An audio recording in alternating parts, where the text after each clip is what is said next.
सूरजपुर गांव में ननंद भाभी की आलू टिक्की बड़ी मशहूर थी। लोग दूर दूर से आलू टिक्की खाने के लिए आया करते थे। दोनों ननंद भाभी की आलू टिक्की की खूब अच्छी बिक्री होती थी। ऐसे ही एक शाम ज्योति और उसकी भाभी अनीता दोनों आलू टिक्की बेचकर अपने घर आ जाती हैं।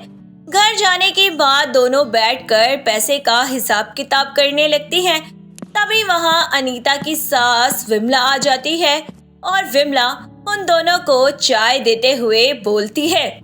अरे बच्चों, पैसों का हिसाब किताब बाद में कर लेना, पहले तुम दोनों चाय पी लो। थक गई होगी, तुम दोनों पहले आराम करो, उसके बाद ही कुछ करना। बस सासू माँ, हो गया है, ये लीजिए सारे पैसे, आप संभाल कर रखिएगा। और हाँ, घर में जो भी छोटा बड़ा सामान कम पड़ गया हो तो आप मुझे बता देना। कल मैं और ज्योति जाकर सारा सामान खरीद कर ले आएंगे। भाभी जाकर जल्दी से खाना बना दो, मुझे ना बहुत तेज भूख लग रही है। मैं ना बहुत थक गई हूँ, इसलिए मैं ना आपकी कोई मदद नहीं कर पाऊंगी। अरे पागल, तुम मेरी इतनी मदद करती हो, वो कम है क्या? एक काम करो, तुम अपने कमरे में जाओ और आराम से लेट जाओ। जब मैं खाना बना लूंगी तब मैं तुम्हें आवाज लगा दूंगी। सच में भाभी, आप बहुत अच्छी हो। आप मेरे लिए इतना सब कुछ कर रही हो, बिल्कुल मेरी बड़ी बहन की जैसे। चलो अब मैं अपने कमरे में जा रही हूँ, मैं बहुत थक गई हूँ। किसी की नजर न लगे तुम दोनों को। भगवान करे हमेशा तुम दोनों के बीच ऐसे ही बहनों जैसा प्यार रहे। थोड़ी देर में अनीता किचन में जाकर खाना बनाने लगती है। दरअसल अनीता के पति गुजर चुके 2 साल हो गए थे। बेचारी बहुत ही कम उम्र में विधवा हो गई थी। इसीलिए अपना और अपने परिवार का पालन पोषण करने के लिए वो आलू टिक्की बेचा करती थी और इसमें उसका साथ उसकी ननंद दिया करती थी। ऐसे ही अगली सुबह जब दोनों ननंद भाभी अपना आलू टिक्की का ठेला लेकर जाती हैं तो वह देखती हैं कि उनके ठेले के सामने एक नया आलू टिक्की का ठेला खुल गया है और ये आलू टिक्की बेचने वाला और कोई नहीं बल्कि ज्योति का चचेरा भाई मोहन ही था। अरे भैया, आपने आलू की टिक्की का काम शुरू कर दिया है क्या? और नहीं तो क्या छोटी, मार्केट में सिर्फ क्या तुम भाभी और ननद ही आलू टिक्की बेच सकती हो? मुझे भी आलू टिक्की बनाना आता है और मेरे हाथ का जादू लोगों तक पहुंचेगा ना तो लोग कहेंगे क्या आलू टिक्की बनाई है, पसंद करेंगे वो लोग। और मेरे हाथों की आलू टिक्की लोगों को बहुत पसंद आती है। यकीन ना हो तो चाची से पूछ लेना।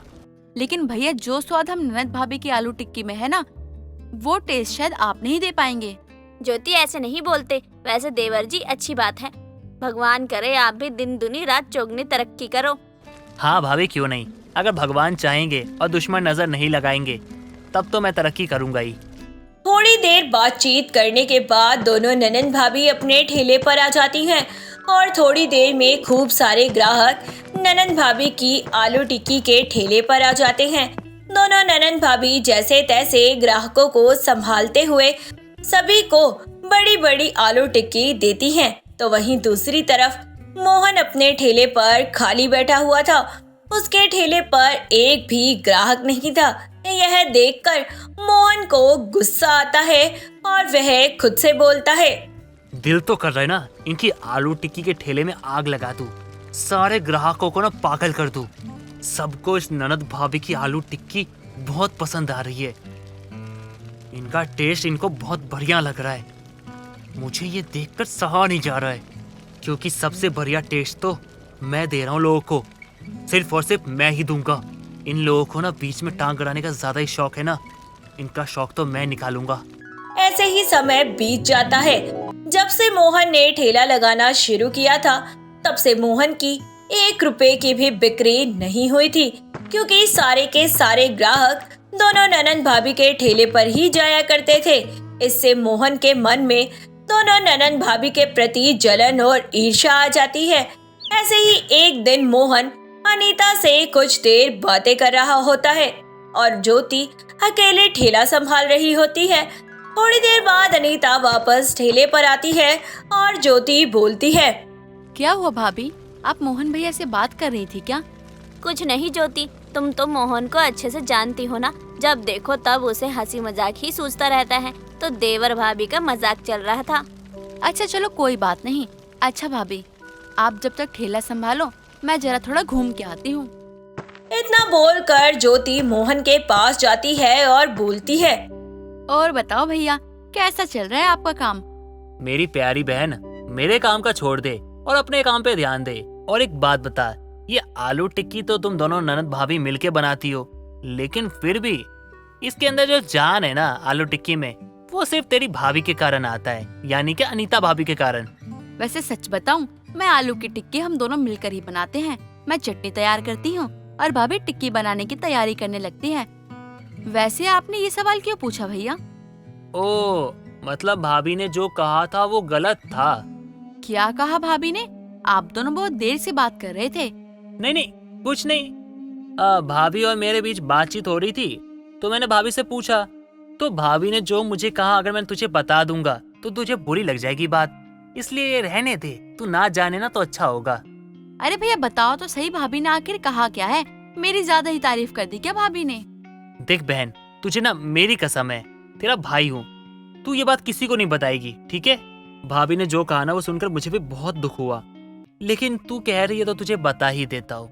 देख बहन, भाभी ने कहा कि जो आलू टिक्की का स्वाद आता है ना, वो सिर्फ उनके कारण आता है। तुझे तो ढंग की चाय बनानी नहीं आती, तू क्या ही आलू टिक्की बना पाएगी। आलू टिक्की का टेस्ट भाभी की वजह से ही आता है, पर मैं भी तो भाभी की हेल्प करवा देती हूँ ना थोड़ी सी। हाँ वही तो बहन, मैंने तो भाभी को समझाया कि भाभी वो बहुत काम करती है, आपकी मदद करती है, तो कहती है वो मदद थोड़ी करती है। अब मैंने एहसान किया उसको अपने साथ रखकर, वरना दुनिया क्या कहेगी, भाभी इतना अच्छा काम करती है और ननद को तो कुछ भी आता जाता नहीं है। और ये बात सुनी ना मुझे बहुत बुरी लगी, क्योंकि मैं तो खुद देखता हूँ ना यार, तू कितनी मेहनत करती है, कितना काम करती है, और वो पीठ पीछे तेरी बुराई करती है। यार एक भाई होने के नाते ना मुझे ये बात बहुत बुरी लगी है। अब तू देख ले तुझे क्या करना है। ऐसे ही कुछ दिन बीत जाते हैं। मोहन आए दिन ज्योति को उसकी भाभी के खिलाफ भड़काना शुरू कर देता है और ज्योति के दिमाग में अब पूरी तरह से ये बात बैठ चुकी थी कि अनीता ज्योति को अब बिल्कुल पसंद नहीं करती है। ऐसे ही एक सुबह दोनों ननंद भाभी ठेले पर काम कर रही होती हैं। इसी बीच खूब सारे ग्राहक ठेले पर आ जाते हैं। ग्राहकों को देखकर अनीता ज्योति से बोलती है। ज्योति, जल्दी से आलू टिक्की की प्लेट तैयार करो, ग्राहक आ चुके हैं। आज अगर हम समय से आए होते तो शायद हमें आज इतना लेट नहीं होता। कल से टाइम से उठ जाना तुम। आप कहना क्या चाहती हो भाभी? आज हम लेट सिर्फ आपकी वजह से हुए हैं। अरे उठने में लेट तो आप हुई है ना, और आप ये सारे इंजाम मुझ पे क्यों लगा रही हैं? अरे ज्योति, अभी ये लड़ने का वक्त नहीं है। ठेले पर ग्राहक आ चुके हैं, सुबह सुबह का टाइम है, ग्राहकों को नाराज नहीं करना है। तुम काम पर ध्यान दो, बाद में बात कर लेंगे हम। एक भी प्लेट धुली नहीं है, आपका ध्यान कहाँ है भाभी? अरे मुझसे कहने की बजाय तुम खुद धो लो ना, और ग्राहक को आलू टिक्की का प्लेट रेडी करके दे दो। देखो, अपना ऑर्डर अपने पास ही रखो और मुझसे बहस करने की कोशिश मत करो। मैं अच्छे से जानती हूँ मेरे पेट पीछे आप मेरे बारे में क्या बोलती हैं। अच्छे से तो मैं भी जानती हूँ तुम्हें कि तुम मेरे पीछे क्या करती हो, कहाँ कहाँ मेरी चुगलियाँ करती रहती हो तुम। अरे चुगली छोड़ो, आपको तो शर्म ही नहीं आती कि आप अपनी छोटी ननद की चुगली करते हो। दोनों ननंद भाभी ग्राहकों को आलू टिक्की देने की बजाय आपस में लड़ना बहसना शुरू कर देती है। सामने से ग्राहक आलू टिक्की मांग रहे होते हैं। अरे बहन जी, आलू टिक्की दे दीजिए, अरे झगड़ा बाद में करना। बेचारे ग्राहक चिल्लाते रह जाते हैं, लेकिन दोनों ननंद भाभी किसी की कहाँ सुनने को तैयार थी। दोनों आपस में ही झगड़ा करने में बिजी हो जाती हैं। ऐसे में सारे ग्राहक मोहन के ठेले पर चले जाते हैं और वहां जाकर आलू टिक्की खाने लगते हैं। मोहन बहुत चालाक था। मौके का फायदा उठाकर वह ननंद भाभी की आलू टिक्की से सस्ते भाव पर आलू टिक्की बेचना शुरू कर देता है, जिससे ग्राहक और भी ज्यादा खुश हो जाते हैं। ऐसे ही अब सारे ग्राहक सिर्फ और सिर्फ मोहन की आलू टिक्की खरीदने और खाने के लिए आने लगते हैं। लोगों को मोहन के हाथ की आलू टिक्की भी काफी पसंद आ रही थी। वहीं दूसरी तरफ दोनों ननंद भाभी अपने ठेले पर हाथ धरे बैठी रहती हैं। जब इस बारे में विमला को पता चलता है तो वह उन दोनों को समझाते हुए बोलती है। ये तो होना ही था बेटा, आज सारे ग्राहक तुमसे नाराज होकर सिर्फ और सिर्फ मोहन के ही आलू टिक्की खरीदने उसके ठेले पर जाते हैं, और शायद यही मोहन की चाल थी। मोहन ने तुम दोनों को एक दूसरे के खिलाफ भड़काया और तुम दोनों की लड़ाई से सबसे ज्यादा फायदा तो मोहन को ही हुआ है। मोहन तो यही चाहता था कि सारे ग्राहक तुम दोनों से नाराज हो जाएं और यही हुआ। अब तक हम खुद अपने कानों से सच्चाई नहीं सुन लेते ना, तब तक हमें किसी सामने वाले की बात मानकर उस पर बहस नहीं करनी चाहिए। मालती अपने बेटे राजू के साथ तेज धूप में घर जा रही होती है कि तभी मालती का बेटा कहता है, माँ कितनी धूप हो रही है, मुझे धूप में चक्कर आ रहे हैं। बेटा बस थोड़ी देर में हम घर पहुंच जाएंगे, वहाँ आराम कर लेना। माँ मुझसे चला नहीं जा रहा, इतनी गर्मी है। बेटा हिम्मत तो करनी ही पड़ेगी ना, और ज्यादा दूर नहीं है, बस 2 मिनट में घर आ जाएगा। मालती राजू को घर लेकर जाती है, लेकिन घर कहाँ, वो तो बस एक छोटी सी झोपड़ी थी जिसमें ना कोई पंखा था और ना ही कोई बेड। नीचे ही मालती ने बिस्तर बिछाया था और मटके से पानी लेकर आती है और राजू को पानी देते हुए मालती कहती है, ये ले बेटा, गर्मी में ठंडा ठंडा पानी पिएगा तो तुझे अच्छा लगेगा। अब तो वैसे भी घर में आ गया है, अब अच्छा लग रहा होगा। यहाँ ठंडा है काफी। कहाँ से अच्छा लगेगा माँ, ऐसा लग रहा है जैसे बाहर बैठा हूँ। अरे नहीं बेटा, देख यहाँ पर छाव है, अच्छा लग रहा है ना। पानी पी ले, गला ठंडा होगा तो अपने आप तुझे लगेगा कि यहाँ ठंडक है। यहाँ गरीब की झोपड़ी में दोनों माँ बेटे बड़ी ही कठिनाई से अपना गुजर बसर कर रहे थे, तो वहीं दूसरी तरफ महक अपनी बेटी रूही से कहती है, रूही बेटा, अभी तक तुमने बताया नहीं तुम्हें अपना कमरा कैसा चाहिए और कैसा बनवाना है। जब तक तुम बताओगी नहीं तब तक बनेगा कैसे। चलो जल्दी बता दो कैसा बनवाना है तुम्हारा कमरा। माँ मैंने पहले ही बता दिया था कि मुझे अपने कमरे में हर दीवार पिंक चाहिए, क्योंकि मुझे पिंक कलर बहुत पसंद है ना, और बाकी जैसा आपको अच्छा लगे वैसे ही करवा देना। ना बाबा ना, इस बार मुझे अपनी मर्जी का कुछ भी नहीं करवाना। पिछली बार करवाया था तो तूने तो मुंह बना के अपने पापा को ही बोल दिया, और अगले दिन फिर तेरे पापा ने वही कलर करवा दिया। मैं इस बार कुछ नहीं करवा रही, तू बता तेरे को कैसा चाहिए। माँ मैं ऐसे कैसे बताऊँ, कोई डिजाइन तो है नहीं मेरी नजर में, और बिना कुछ देखे मैं बता दूंगी तो वो सच में ही नहीं पसंद आएगा। और वैसे भी माँ, तब मैं छोटी थी, अब बड़ी हो चुकी हूँ, अब मैं समझदार हो गई हूँ। लेकिन हमारे लिए तू अभी छोटी बच्ची ही है और छोटी बच्ची ही रहेगी। देख हमारी ना कोठी बन चुकी है, बस वहाँ पर ना इसलिए नहीं जा रहे हैं क्योंकि ना वहाँ तेरा कमरा अभी कंफर्म नहीं हुआ है, इस वजह से हम रुके हुए हैं अभी तक। कोई बात नहीं माँ, हम एक काम करते हैं, आज हम दोनों मॉल चलते हैं। वहाँ से पहले मैं कुछ सामान देखूंगी जो अपने कमरे में लगाना हो या रखना हो, फिर उस अकॉर्डिंग हम आगे का भी देख लेंगे। तुझे जैसा ठीक लगे ना वैसा कर। मेहरबानी करके ना अपने ना कमरे का ना काम ना पूरा करवा लियो। और ये वाला जो फ्लैट का है ना, मुझे बिल्कुल भी नहीं पसंद है। और जो हमारी कोठी का काम चल रहा है, इसलिए मजबूरी में हम वहाँ पर नहीं जा पा रहे हैं क्योंकि तूने अभी तक रोका हुआ है, वरना मैं तो यहाँ कभी नहीं रहती। चिल माँ, आप इतना हाइपर क्यों हो जाती हो, पापा है ना, वो सब संभाल लेंगे, डोंट वरी। यहाँ मैक की कोठी की साल में 2 बार तो नई तरह से पेंटिंग हो जाती थी, जिसमें ये लोग काफी अच्छा खासा खर्चा भी करते थे। ऐसे ही कई दिन निकल जाते हैं। कुछ दिनों बाद महक अपने पति दीपक को जल्दी से घर बुलाती है और बोलती है, दीपक तुम काम वाली ढूंढ लो, इस कोठी में ना कोई काम वाली ना रुकती ही नहीं है। क्यों?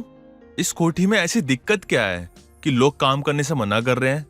इतनी बड़ी जो कोठी है ना, सब यही कह के चले जाते हैं, और इतनी बड़ी भी काम कोठी है, और सब कहते हैं साफ सफाई में ना पूरा दिन निकल जाता है। कितनी बड़ी कोठी है, छोटी सी तो कोठी है ये बस इसीलिए मुझे शहर में रहना पसंद नहीं है। पहले तो लोग छोटे छोटे घरों में रहते हैं, और हम जब ठीक ठाक घर में रह रहे होते हैं तो इसे कोठी कहते हैं। खैर मैं भी क्या लेकर बैठ गया। हाँ, और ना ये सब ना बातें ना छोड़ो, किसी काम वाले की ना तलाश करो। मैं ना बाहर से ना खाना मंगवा रही हूँ, क्योंकि ना मेरे किचन में ना जाने का बिल्कुल भी मन नहीं कर रहा है। तुम चिंता क्यों कर रही हो, मैं हूं ना, सब संभाल लूंगा। महक और दीपक को किसी चीज की कोई कमी नहीं थी, लेकिन जो कुछ भी था उनके पास उन्हें कम ही लग रहा था। ऐसे ही कुछ दिनों बाद काफी जोरों से बारिश हो रही थी। राजू और मालती अपनी झोपड़ी से पानी बाहर की तरफ फेंक रहे थे, क्योंकि बाहर का नाली का पानी घर में आ रहा था। तभी छत में छेद हो जाता है और वहाँ से भी पानी आने लगता है।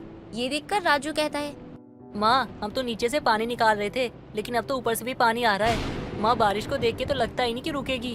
अब क्या करेंगे माँ हम? हमारा घर तो ऐसे में पानी से भर जाएगा। अरे ये बेमौसम बरसात है, ज्यादा देर की नहीं होती है। अभी थोड़ी देर में बंद हो जाएगी और बादल भी साफ हो जाएगा। बस तब तक हमें अपने घर से पानी बाहर निकालना है। मालती हमेशा ही अपने बेटे को समझाती रहती थी, लेकिन राजू भी अपनी गरीबी से तो अच्छे से वाकिफ था। दोनों माँ बेटे पानी निकाल रहे होते हैं कि तभी ऊपर से पूरी छत ही गिर जाती है, लेकिन भगवान की दया से दोनों के ऊपर नहीं गिरती और दोनों बच जाते हैं। और अब सीधा उन दोनों पे पानी आने लग रहा था। माँ अब क्या करेंगे हम? हमारी पूरी छत गिर गई, अब हम कहाँ जाएंगे? तू चिंता मत कर बेटा, मैं हूँ ना। चल वहाँ पेड़ के नीचे खड़े हो जाते हैं जब तक बारिश हो रही। राजू और मालती दोनों ही काफी परेशान थे, क्योंकि जिस मौसम में अमीर लोग मौसम का लुत्फ उठाते हैं, उस मौसम में दोनों इतने ज्यादा परेशान थे, यहाँ तक कि अब उनकी छत पर भी छत नहीं थी। हे भगवान, ये कैसे कैसे दिन दिखा रहे हो आप मुझे और मेरे बच्चे को। हमने ऐसा भी क्या पाप कर दिया कि सर ढकने के लिए हमारे ऊपर छत भी नहीं है। मैं खुद तो ऐसे देख भी लूं, लेकिन अपने बेटे को इतनी मुश्किलों में नहीं देखा जा रहा। हे भगवान, थोड़ी मदद तो करो मेरी। बारिश तो रुकने का नाम ही नहीं ले रही थी और धीरे धीरे अंधेरा भी हो रहा था। तभी वहाँ से दीपक गाड़ी में गुजर रहा होता है और उसकी नजर पेड़ के पास खड़े मालती और राजू पर पड़ती है और दीपक वहीं गाड़ी रोकता है और गाड़ी से आवाज लगाता है, अरे इतनी बारिश में आप दोनों यहाँ क्यों खड़े हो? मौसम खराब होता जा रहा है, अपने घर जाओ। साहब, हमारे घर की छत गिर गई है, बहुत दिक्कत परेशानी में है हम। आप हमारी थोड़ी मदद कर देते तो हमारे लिए बहुत अच्छा हो जाता। उन दोनों को इतनी परेशानी में देखकर दीपक उनको अपने घर लेकर जाता है। इतनी बड़ी कोठी देखकर राजू और मालती दोनों की आंखें चौंधिया जाती हैं। माँ इतना बड़ा घर? अरे इतने बड़े घर में ना हमारा पूरा गांव आराम से रह सकता है। यहाँ पे तो कितने सारे लोग रहते होंगे ना माँ। ऐसा घर ना मैंने बस टीवी में देखा है, पहली बार देख रहा हूँ कि असल में भी ऐसा घर होता है। साहब, यहाँ कौन कौन रहते हैं? मैं यहाँ अपनी बीवी और बच्ची के साथ रहता हूँ। आप दोनों यहीं रुको, मैं अपनी बीवी को बुलाकर लाता हूँ। वो आपको सूखे कपड़े दे देगी, आप वो पहन लेना, वरना आपको ठंड लग जाएगी इन गीले कपड़ों में। दीपक तुरंत वहाँ से महक को भेजता है और दोनों माँ बेटे कपड़े बदल कर आते हैं। महक उन दोनों को गर्मा गर्म सूप देती है। वहाँ सब लोग बैठते हैं, तभी महक कहती है, आप दोनों ठीक हो ना? बाहर इतनी बारिश हो रही है। दीपक, ये है कौन लोग? ये मुझे सड़क के पास मिले, पेड़ के नीचे दोनों भीग रहे थे। इनके घर की छत भी टूट गई है। ये आप लोगों के साथ ना बहुत बुरा हुआ। ऐसे कैसे कच्चे घर बनाते हैं जो बारिश होते ही डूब जाए? हम गरीबों का घर कोई और तो बनाता नहीं है, हम खुद ही जैसे तैसे रहने लायक झोपड़ी बनाते हैं। हमें पता होता है कि बारिश तक नहीं टिक पाएगा।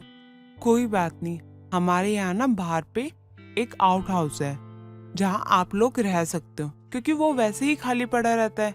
आप लोगों को छत मिल जाएगी। नहीं नहीं, हम ऐसे कैसे रह सकते हैं? वैसे भी आपने हमारी बहुत मदद करी है। आप बस मुझे कोई काम दिलवा दीजिए, बहुत अच्छा होगा। तुम उसकी चिंता मत करो, तुम दोनों ना आउट हाउस में ही रह लेना और हमारे घर की ना साफ सफाई, खाना पीना सब कर लेना, जिसके तुम्हें पैसे भी मिल जाएंगे। अमीरों की कोठी तो बहुत ही अच्छी होती है, लेकिन गरीब की झोपड़ी सड़क पर ला खड़ी करती है। लेकिन यहाँ तो मालती को कुछ अच्छे लोग मिल ही जाते हैं जो उसकी काफी मदद करते हैं। पूनम रसोई में पनीर भुजिया में आलू मिला रही थी। ये देखकर उसकी सास चिल्लाते हुए बोलती है, बहू, तू ये क्या कर रही है? तुझे पनीर भुजिया बनाने को बोला था, आलू भुजिया नहीं। तो इसमें आलू क्यों मिला रही है? माँ जी, आप ये क्या कर रही हैं? इतनी जोर से क्यों चिल्ला रही हैं? मैं तो आपके बगल में ही खड़ी हूँ, थोड़ा धीरे नहीं बोल सकती क्या? पहले तू मुझे ये बता कि तू पनीर भुजिया बना रही है या आलू भुजिया? माँ जी, मैं पनीर भुजिया ही बना रही हूँ, लेकिन वो अरे वो क्या? खाना बनाने में भी घपलेबाजी कर रही है। तुझे पता है ना हमारे घर में सबको पनीर भुजिया कितनी पसंद है। हाँ माँ जी पता है, लेकिन आप मेरी पूरी बात तो सुन लीजिए पहले। हाँ बोल, क्या कहना है तुझे? मैंने पनीर भुजिया में आलू इसलिए मिलाए हैं क्योंकि पनीर कम है और हमारी जॉइंट फैमिली है, सबके खाने के लिए नहीं हो पाता। आलू मिलाने से पनीर भुजिया सबके लिए हो जाएगी और किसी को पता भी नहीं चलेगा। सुजाता अपनी बहू से काफी इम्प्रेस हो जाती है। क्या हुआ माँ जी, मैंने कुछ गलत कर दिया क्या? मुझे ऐसा नहीं करना चाहिए था क्या? नहीं नहीं बहू, तूने कुछ भी गलत नहीं किया। मैं भी बिना बात के ही तुझ पर चिल्लाने लगी। मैं भूल गई थी कि मेरी बहू तो बहुत समझदार है। क्या करूँ माँ जी, अब आप ही बताइए कि आज के इस महंगाई के दौर में जॉइंट फैमिली को लेकर चलना आसान है क्या? नहीं नहीं बहू, बहुत मुश्किल है, लेकिन अब कर भी क्या सकते हैं। तेरे ससुर जी को ही जॉइंट फैमिली में रहने का बहुत शौक था। अच्छा खासा तेरे चाचा जी हमसे अलग होकर जा रहे थे, लेकिन उन्होंने जाने ही नहीं दिया किसी को भी।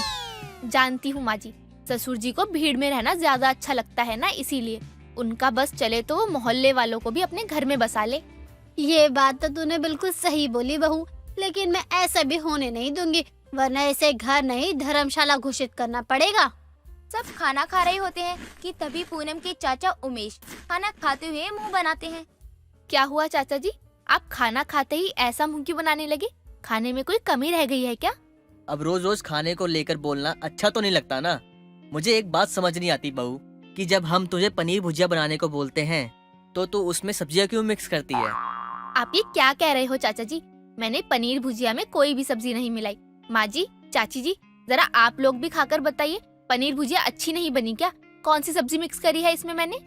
मुझे तो पनीर भुजिया में कोई कमी नहीं लग रही है, जो भी है अच्छा है, मस्त एकदम। जेठानी जी, ये खाना आपकी बहू ने बनाया है तो भला आपको क्यों बुरा लगेगा, लेकिन मैं तो अपने पति का ही साथ दूंगी। अगर उन्होंने बोला है कि बहू ने पनीर में और भी सब्जियां मिलाई है तो पक्का उसने सब्जियां मिलाई होंगी। क्या बात है चाची जी, आपके पति झूठ नहीं बोल सकते, लेकिन मेरी सास झूठ बोल सकती है। आप यही कहना चाहती है ना? कहना तो नहीं चाहती हूँ, जो सच है वही बोल रही हूँ। तू बता दे क्या सच है? सच है चाची जी कि मैंने कोई सब्जी नहीं मिलाई पनीर भुजिया में, सिर्फ थोड़े आलू मिलाए हैं, क्योंकि पनीर कम था, सबके लिए नहीं हो पाता। देखा, मैंने तो पहले ही कहा था। अब आखिर में आ ही गया ना सच सबके सामने। मेरे पति कभी झूठ नहीं बोलते हैं। सब लोग आपस में बहस करने लगते हैं।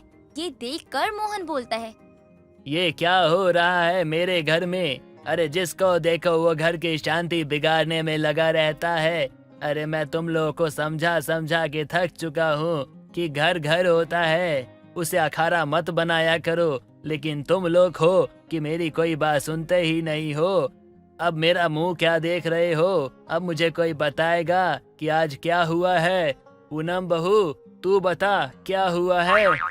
पापा जी, ये चाचा जी और चाची जी मुझ पर इल्जाम लगा रहे हैं कि मैं खाना अच्छा नहीं बनाती और हमेशा मिलावटी पनीर भुजिया बनाती हूँ।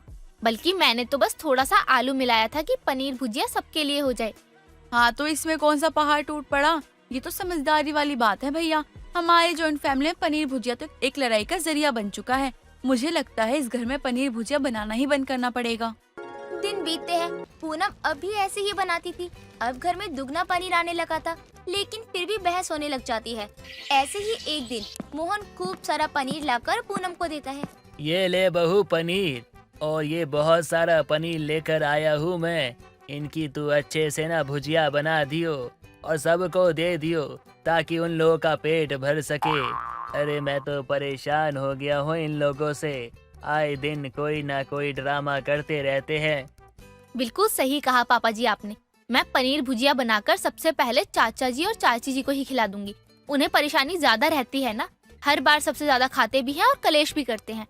हाँ बहू, तू ये सही कह रही है। अगर उनका पेट भर गया तो समझ ले हमारा भी भर गया, वरना वो तो खाने पे भी आफत कर देंगे।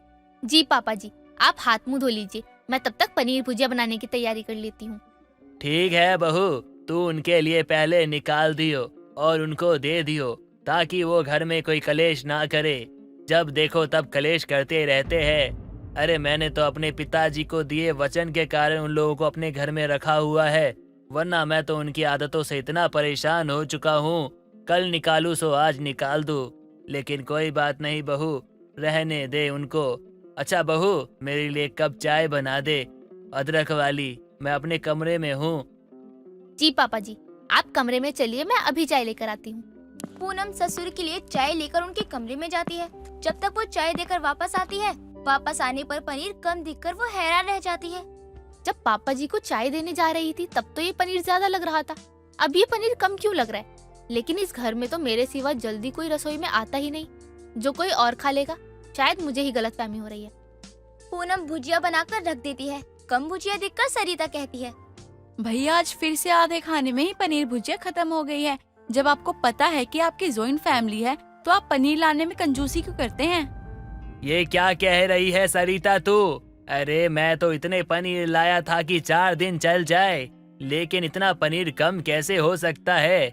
मैंने खुद बहू के हाथ में इतना सारा पनीर दिया था और बहू बनाने के लिए भी गई थी, और बहू पे मुझे यकीन है कि बहू पनीर नहीं खा सकती, तो पनीर गया तो गया कहाँ? भैया जी भर कर खाना तो छोड़िए, यहाँ तो पेट भर के भी खाना नहीं मिला। पता नहीं कैसे पनीर लाते हैं आप। जब यही बात मैं बोलती थी तो सबको बुरा लगता था। अब देख लिया ना सबने कि किसकी गलती है। क्या फायदा हुआ जॉइंट फैमिली में रहने का, कुछ भी पेट भरकर खाने को नहीं मिलता।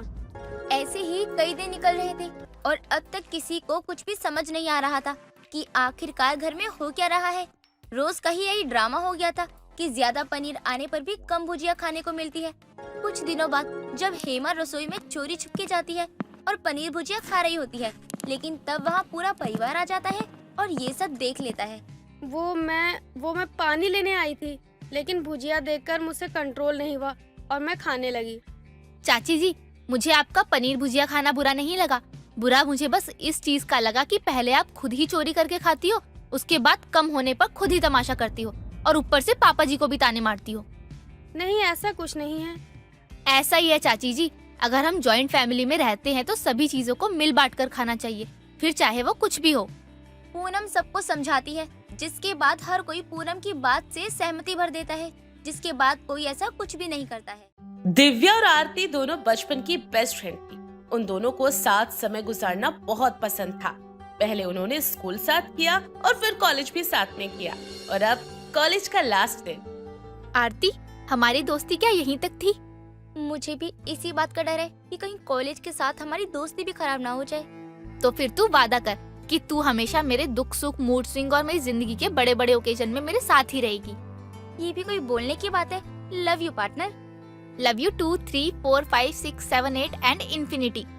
समय के साथ दिव्या का रिश्ता पक्का हो जाता है और आरती दिव्या को मुबारकबाद देने फूलों का गुलदस्ता लेकर उसके घर जाती है। मिल गई फुर्सत तुझे आने की। 7 दिन में शादी है मेरी और तुझे पूरा टाइम मेरे साथ रहना है। Of course my panda. Hey, don't call me that. Panda को पांडा ना बुलाऊं तो क्या बुलाऊं, अंडा? तभी आरती की नजर उसके कजिन भाई सुशांक पर पड़ती है। सुशांक को देख आरती दिव्या से बोलती है, ये कौन है? मैंने तेरे घर इसे पहले कभी नहीं देखा। देखेगी कैसे, ये यहाँ पहली बार जो आया है। मतलब मैं कुछ समझी नहीं। मतलब ये कि ये मेरी मौसी का लड़का है। अभी कुछ दिन पहले ही यूएस से पढ़ाई करके वापस आया है। मतलब मेरा भाई है और फिर तेरा भी। चल चल, मैं किसी भी लड़के को अपना भाई नहीं बनाती। मेरा भाई बनने के लिए इंसान में गट्स होने चाहिए, गट्स। रहने दे, सब पता है मुझे तेरा। बचपन से साथ रही हूँ तेरे। सीधा सीधा क्यों नहीं बोल देती मेरे भाई पर तू लट्टू हो गई है। चल ना, तू भी कुछ भी बोल रही है। वैसे लौंडा है तो स्मार्ट। ये देखकर आरती सुशांक को देखने लगती है। जहाँ सुशांक कुछ सामान को लेकर अंदर रख रहा होता है, उसको दिव्या के घर में काम करता देख आरती दिव्या से बोलती है, तेरा भाई कितना संस्कारी है। अच्छा, तुझे कैसे पता? तू खुद देखना, यूएस में पढ़ने लिखने के बाद भी उसके पास इंडियन वाले सारे संस्कार है। तू बोलना क्या चाहती है? अरे मैं कुछ नहीं बोल रही, तू मेरी छोड़ और अंदर चल, बैठकर फ्रेंड्स की लिस्ट बनाते हैं। इतना बोलकर आरती जल्दबाजी में वहाँ से जाने लगती है और उसकी टक्कर सुशांक से हो जाती है। सुशांक उसे गिरने से बचा लेता है और उसे अपनी बाहों में भर के उससे बोलता है, मोहतरमा जरा आराम से चला कीजिए, शादी का घर है। अगर चोट लग गई आपको तो एंजॉय नहीं कर पाओगी। मैं ठीक हूँ, तुम मुझे छोड़ सकते हो? ठीक है, छोड़ देता हूँ। ये बोलकर सुशांक उसको छोड़ देता है और आरती नीचे जमीन पर गिर जाती है और उससे बोलती है, आर यू मैड?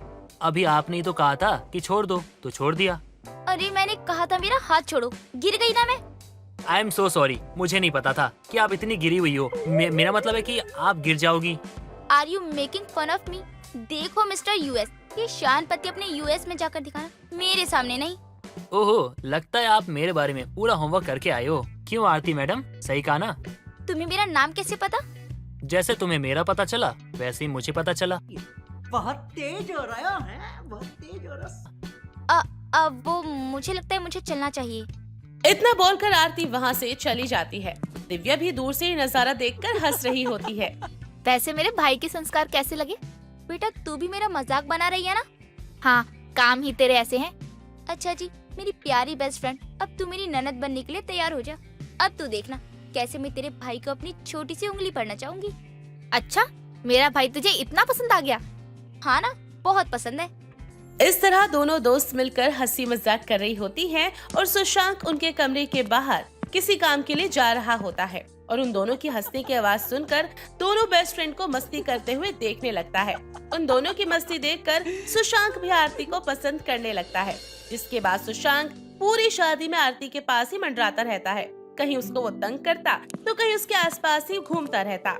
देखते ही देखते दिव्या की शादी हो जाती है और विदाई पर दिव्या आरती के गले लगकर रोने लगती है। तब आरती दिव्या से बोलती है, यार तू मुझे छोड़कर जा रही है, अपनी बेस्ट फ्रेंड को छोड़कर जा रही है। यार तेरा कोई तेवर नहीं है क्या? नहीं, पर तू ये क्यों पूछ रही है? देख, अगर तेरा कोई देवर होता ना तो मुझसे शादी करके तेरी देवरानी बन जाती और इस तरह हम दोनों बेस्ट फ्रेंड शादी के बाद भी साथ रहते।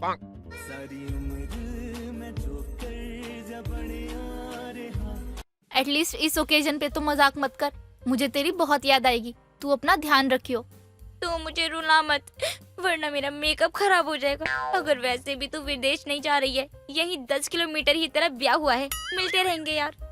उन दोनों का ये ड्रामा देखकर सुशांक को हंसी आ रही होती है। साथ ही अपनी बहन को विदा करने पर भी उसे रोना आ रहा होता है। पर ये सब सुनकर सुशांक की माँ सुमन को बहुत गुस्सा आता है और दिव्या के विदा होते ही जब आरती रूम में जाकर अपने घर जाने के लिए सामान पैक कर रही होती है, तभी सुमन आरती के रूम में जाकर उससे गुस्से में बोलती है, ए लड़की, मैं जब से आई हूँ मैं तुझे देख रही हूँ। पूरी शादी में किस तरह तू मेरे बेटे पे डोरे डाल रही है। अभी बाहर देखा मैंने और अपने कानों से सुना भी कि तू क्या बोल रही थी। अरे आंटी जी, आप गलत समझ रही हो। ये सब तो मैंने बस दिव्या को हंसाने के लिए कहा। जितनी तेरी उम्र नहीं, उससे ज्यादा दुनिया देखी है मैंने, और तू मुझे बेवकूफ बना रही है। पर आंटी। बहुत हुआ तेरा आंटी का गाना।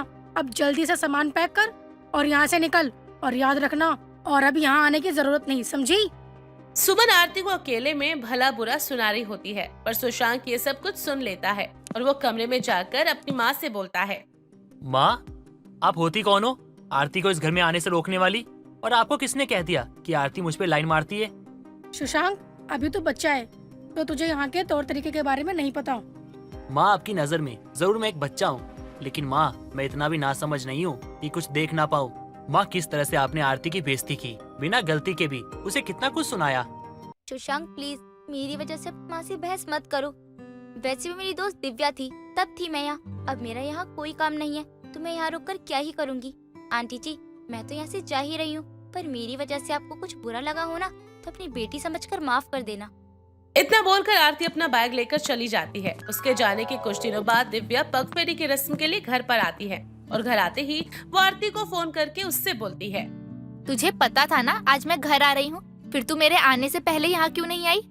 अरे मैं आ ही रही थी, पर तभी मुझे याद आ गया और मैं नहीं आ पाई। मैं तुझसे वादा करती हूँ, मैं तुझसे तेरे ससुराल मिलने जरूर आऊंगी। इतना बोलकर आरती दिव्या का फोन रख देती है और सुशांक दिव्या को उदास देखकर उसको सब कुछ सच सच बता देता है और उससे बोलता है, मैं आरती से बहुत प्यार करता हूँ, पर माँ आरती को अपनाना नहीं चाहती। दिव्या, अब तू ही कुछ कर सकती है। मेरे जाते ही इतना सब कुछ हो गया और मुझे आरती ने कुछ बताया तक नहीं। तू मुझे ये बता, तू आरती को पसंद करता है ना? तुझे ये सब मजाक लग रहा है? मुझे तेरी फ्रेंड से पहली नजर में ही प्यार हो गया था। ठीक है, जब तक मैं ना कहूँ तू मासी से बात मत करना, और हाँ, खाना पीना छोड़ने का नाटक कर। पर मैं भूखा नहीं रह सकता। अरे बावली पूछ, अंग्रेज की औलाद 2 वक्त का खाना छोड़ नहीं सकता और मेरे सामने प्यार की बड़ी बड़ी बातें कर रहा है। जो कहा है वो कर, नहीं तो भूल जा आरती को। सुशांक दिव्या के कहने पर बिल्कुल ऐसा ही करता है और सुशांक की जिद के आगे सुमन को हार माननी पड़ती है। जिसके बाद दिव्या अपने भाई और अपनी मासी के साथ आरती के घर जाती है और उसके घर वालों से उन दोनों के रिश्ते की बात करके उनकी शादी का रिश्ता भी पक्का कर देती है। जिसके बाद दिव्या आरती को गले लगाकर उससे बोलती है, तू मुझसे मजाक किया करती थी ना कि तू अपनी बेस्ट फ्रेंड को अपनी ननद बनाएगी। देख, आज तेरी बेस्ट फ्रेंड बन गई ना तेरी ननद। तो दोस्तों, कैसी लगी आपको बेस्ट फ्रेंड दिव्या और आरती की कहानी? हमें कमेंट करके जरूर बताना, और हाँ, कमेंट में अपनी बेस्ट फ्रेंड का नाम भी जरूर लिखना। माया की 2 बेटियां थी, स्वाति और प्रिया। स्वाति का रंग काला था, पर वो दिल की बहुत साफ थी और पूरा घर भी संभालती थी। स्वाति की छोटी बहन प्रिया गोरे होने का घमंड करती थी। प्रिया घर के किसी भी काम को हाथ नहीं लगाती थी, सारा दिन फैशन करने में लगी ही रहती थी। माया बहन, मैं तेरी बड़ी बेटी स्वाति के लिए रिश्ता लेकर आई हूँ और लड़का अच्छे घर से है। उनको बस घर संभालने वाली चाहिए, बाकी मैं लड़के वालों की गारंटी लेती हूँ, स्वाति खुश रहेगी। और वैसे भी स्वाति बेटी समझदार है और मुझे पता है वो अच्छे से संभाल लेगी। सावित्री बहन, वो सब तो ठीक है, पर मैं सोच रही हूँ मेरी दोनों बेटी की शादी एक ही घर में हो जाए और वो दोनों बहनें एक दूसरे के साथ एकदम खुश रहें। वैसे भी प्रिया को तो बस अपने फैशन से फुर्सत ही नहीं मिलती। कम से कम दोनों बहनें ससुराल में रहेंगी तो स्वाति इसको अच्छा खाना बनाना सिखा ही देगी। ओ माँ प्लीज, मुझे नहीं करनी इसके साथ एक ही ससुराल में शादी। और वैसे भी इस काली के साथ एक ही ससुराल में हो गई तो मेरी बेइज्जती होगी, जो मुझे नहीं करवानी। और वैसे भी मैं हूँ ही इतनी सुंदर, कोई भी मुझे पसंद करके शादी कर लेगा। अरे मुझे तो पता ही था, तेरी छोटी बेटी बिल्कुल भी किसी काम की नहीं है। इतनी बड़ी हो गई है पर अभी तक खाना बनाना तक नहीं आता उसे। और आजकल तो लड़की का फैशन नहीं देखते, सबको घर संभालने वाली चाहिए होती है, जैसे तेरी बड़ी बेटी स्वाति। बहुत समझदार है तेरी बेटी। कुछ दिनों बाद स्वाति की शादी आलोक नाम के लड़के से हो जाती है। आलोक अपनी माँ के कहने पर एक काली लड़की से शादी कर लेता है, पर आलोक स्वाति से बिल्कुल प्यार नहीं करता था, न ही कभी शादी के बाद स्वाति को घुमाने ले जाता है। स्वाति बहुत भोले स्वभाव की थी, अपनी सास और घर को अच्छे से संभालती थी। फिर एक दिन आलोक स्वाति को उसकी माँ से मिलाने के लिए लेकर जाता है। शादी के कितने दिनों बाद देखा है मैंने अपनी बेटी को। जब से मेरी बेटी अपने ससुराल गई है, मेरा घर तो सूना ही पड़ गया। एक यही थी जो मेरे घर को अच्छे से संभालती थी, दूसरा मेरी वो कामचोर बेटी जिसका तो कोई सुख ही नहीं है मुझे। माँ अभी वो छोटी है, जब उसकी शादी हो जाएगी, जिम्मेदारियाँ आएंगी तो खुद समझ जाएगी। हाय जीजू, कैसे हैं आप? देखो, आपकी साली आपके लिए चाय बनाकर लाई है अपने हाथों से। हमारी साली जी ने हमारे लिए चाय बनाई है, हम तो जरूर पियेंगे। और वैसे साली जी, आप इतनी गोरी हो, सुंदर हो, आपके हाथ कितने गोरे हैं, आपके हाथ की चाय पीनी तो बनती है। ओ जीजू, वो तो मैं हूँ ही इतनी खूबसूरत, मेरी बहन की तरह मैं काली नहीं हूँ। मेरी काली बहन को पता नहीं इतना सुंदर पति कैसे मिल गया, अब मैं इसे तो अपना पति बनाकर ही रहूंगी। स्वाति को अच्छा पति मिलने की वजह से प्रिया चिढ़ की वजह से अपनी बहन स्वाति का घर बिगाड़ना चाहती थी। आलोक का ध्यान अपनी तरफ करने के लिए अपनी बहन के ससुराल मेकअप करके और छोटे कपड़े लेकर स्वाति के घर रहने के लिए जाती है। हाय स्वाति बहन, कैसी है? आज तेरी याद आ रही थी मुझे, तो सोचा तुझसे मिलने आऊं। ये आज प्रिया को क्या हो गया जो आज इसको मेरी याद आ गई, जो इतनी सुबह सुबह आना हुआ। घर पर तो कभी देखना पसंद नहीं करती थी ये मुझे। स्वाति बहन, क्या सोच में पड़ गई? अब मुझे अंदर भी बुलाएगी या यहीं दरवाजे पर खड़ा रखेगी? नहीं नहीं, कुछ नहीं। और तू यहाँ कैसे? और ये बैग में क्या है? वो क्या है ना, माँ अपनी तीर्थ यात्रा पर गई है, तो मैं घर पर रहकर अकेली क्या करूँगी भला? जब मेरी प्यारी बड़ी बहन का ससुराल है तो सोचा तेरे पास रहने आ जाऊँ। क्या मैं अपनी बहन के घर रहने के लिए भी नहीं आ सकती? हाँ हाँ, क्यों नहीं प्रिया, आ सकती हो, रह सकती हो, तुम्हारी बहन का ही तो घर है। हाँ, मुझे अपनी बहन स्वाति के बिना सूना और अकेलापन भी लगा, इसीलिए आ गई अपनी बहन के पास रहने। अरे साली जी, आप कैसे आना हुआ आपका, वो भी सुबह सुबह? हाय जीजू, मुझे आपकी याद आ रही थी, तो सोचा अपनी प्यारी बहन और हैंडसम जीजू की जब याद आ ही रही है तो कुछ दिन उनके घर रहने आ जाऊं। अरे स्वाति, मेरी साली जी आई है, नाश्ता वास्ता बना के लाओ इनके लिए। स्वाति सभी के लिए चाय बनाने के लिए रसोई में जाती है। प्रिया कभी स्वाति से ठीक से बात नहीं करती थी और अब इतना प्यार से बात करने से स्वाति रसोई में खड़ी खड़ी सोच में पड़ जाती है। स्वाति जब सबके लिए चाय बनाकर लाती है, प्रिया की तरफ देखती है तो प्रिया की नजर आलोक पर होती है। स्वाति को जिस बात का डर था, प्रिया वही हरकत करती है। जीजा जी, मैं इतनी खूबसूरत और गोरी हूँ, तो आप मुझसे शादी क्यों नहीं कर लेते? और मेरी काली बहन में आपको क्या दिखा जो आपने उससे शादी की? पर मैंने तो तुम्हारी बहन से शादी की है, वो भी माँ के कहने पर। अब मेरी और स्वाति की शादी हो चुकी है, तो मैं कुछ नहीं कर सकता। और माँ और स्वाति को पता चल गया तो? किसी को कुछ पता नहीं चलेगा। चलो ना, हम दोनों शादी कर लेते हैं। ठीक है, मैं तुमसे शादी करूंगा। वैसे भी तुम अपनी बहन से ज्यादा सुंदर हो। प्रिया अपनी चिकनी बातों में फंसा लेती है। स्वाति प्रिया और आलोक की बात सुनकर अपने कमरे में जाती है और प्रिया को आलोक की गले लगते देखकर गुस्से में प्रिया के पास जाती है। आलोक से दूर करके एक जोरदार थप्पड़ मारती है और उसे बोलती है, मुझे तुझ पर पहले ही शक था और तूने वही सब किया जिसका मुझे डर था। तुझे जरा भी शर्म नहीं आई? अपनी बड़ी बहन का घर खराब करने में लगी पड़ी है। स्वाति, तुम्हारी हिम्मत कैसे हुई प्रिया पे हाथ उठाने की? मैं प्रिया से प्यार करता हूँ। हम दोनों कल ही शादी करेंगे, समझी तुम? आलोक जी, आपकी शादी मुझसे हो गई है और मैं आपकी धर्म पत्नी हूँ। आप कैसे प्रिया से शादी कर सकते हो? स्वाति, तुमसे प्यार मैं नहीं करता। मैंने बस माँ के कहने पे तुमसे शादी की है, ताकि तुम इस घर का और मेरी माँ का ध्यान रख सको। अगले दिन सुबह आलोक और प्रिया मंदिर में जाकर दोनों शादी कर लेते हैं। शादी करके जब दोनों घर आते हैं, आलोक की माँ आलोक को एक थप्पड़ मारती है और बोलती है, आलोक, तुझे जरा भी शर्म नहीं है क्या? ये तू क्या करके आया है? और तेरी शादी स्वाति से हुई है, फिर भी बहू तू क्यों रो रही है? कुछ क्यों नहीं बोल रही?